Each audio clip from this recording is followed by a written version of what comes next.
మీకు తెలుసు గ్రూప్ 1 పరీక్షలు నిర్వహించినప్పుడు కానీ ఉమ్మడి రాష్ట్రంలో 2011లో గ్రూప్ 1 పరీక్షలు నిర్వహిస్తే నియామక పత్రాలు నాకు తెలిసి 2019లో నియామక పత్రాలు అందించారు.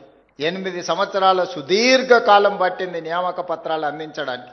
కానీ 2011లో నిర్వహించిన గ్రూప్ 1 పరీక్షలు 2025 సంవత్సరం వరకు దాదాపుగా 15 సంవత్సరాలు పోటీ పరీక్షలే నిర్వహించలేని పరిస్థితిలో ఉమ్మడి రాష్ట్రం కానీ తెలంగాణ రాష్ట్రంలో పరిస్థితులు ఉండే. ఆ నేపథ్యంలో మన ప్రభుత్వం మీరందరూ కోరుకొని మీరందరూ కష్టపడి తెచ్చుకున్న ఈ ప్రభుత్వం మీ ఆకాంక్షలకు అనుకూలంగా గ్రూప్ 1 పరీక్షలను నిర్వహించి తెలంగాణ పబ్లిక్ సర్వీస్ కమిషన్ ప్రక్షాళన చేసి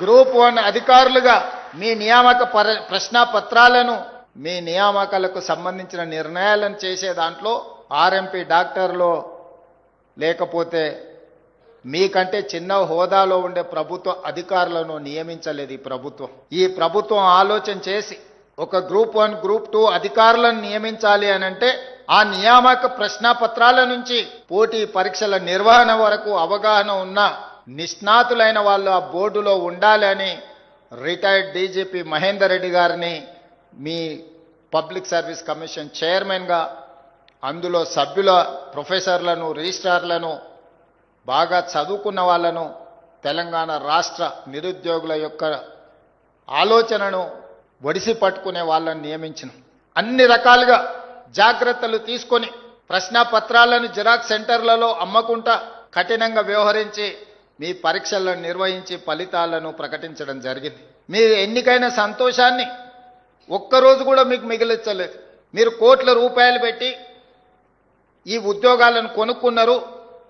ఈ ప్రభుత్వం ఈ ఉద్యోగాలను అమ్ముకున్నది అని కొంతమంది గిట్టని వాళ్ళు, కొంతమంది నచ్చని వాళ్ళు, కొంతమంది రాని వాళ్ళు ప్రచారం చేయడే కాకుండా న్యాయస్థానాలలో లీగల్ లిటిగేషన్ మొదలుపెట్టారు.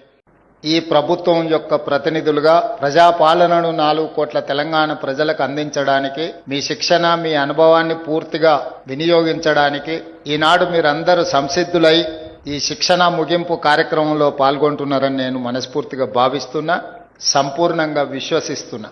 మీకందరికీ తెలుసు ఈ ప్రాంతము, ఈ భూమి, ఈ ప్రజల యొక్క నైజం. ఇక్కడి ప్రజలు ఆకలినైనా సహిస్తారు కానీ అవమానాన్ని సహించరు.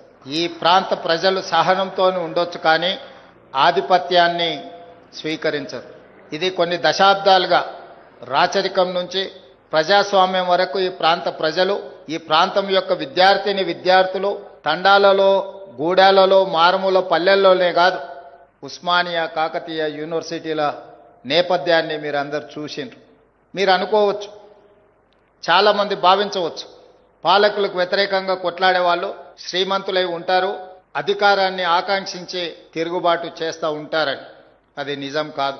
రామ్జీ గోండ్, కొమరం భీం ఏ రాజ్యాలో ఏ మనులు మాణిక్యాల కోసమో కొట్లాడలే. ఆదివాసీల జీవితాలలో వెలుగు కోసం ఆనాడు వాళ్ళ మీద ఆధిపత్యం చెలాయిస్తుంటే వాళ్ళు తిరుగుబాటు చేశారు. అంతకంటే వెనక్కి వెళ్తే కాకతీయ సామ్రాజ్యం మీద తిరుగుబాటు చేసిన, తలెత్తి నిలబడి కొట్లాడిన సమ్మక్క సారలమ్మ, జంపన్న గురించి నేను మీకు చెప్పాల్సిన అవసరం లేదు. ఈనాడు జనంలో నుంచి వచ్చిన వనదేవతలుగా ఈరోజు గౌరవించబడుతున్నారు సమ్మక్క సారలమ్మ. అంటే ఆనాడు కాకతీయ సామ్రాజ్యం చక్రవర్తులు వాళ్ళ మీద చెలాయించాలనుకున్న ఆధిపత్యానికి ఎదురొడ్డి నిలబడ్డానికే ఈనాడు వాళ్ళు వనదేవతలై మనం ప్రత్యక్షంగా వాళ్ళని కొలుస్తున్నాం. అదే కాదు, 220 సంవత్సరాల సుదీర్ఘమైన పరిపాలన అందించిన నిజాం రాజులు, నిజాం ప్రభువుల మీద కూడా ఈ ప్రాంత ప్రజలు తిరుగుబాటు చేయడం, తిరుగుబాటులో కీలక భూమిక పోషించిన ప్రాంతాల నుంచి మీరు పుట్టి పెరిగి ఈరోజు గ్రూప్ 1 అధికారులుగా మారడం ఈ ప్రాంతం చేసిన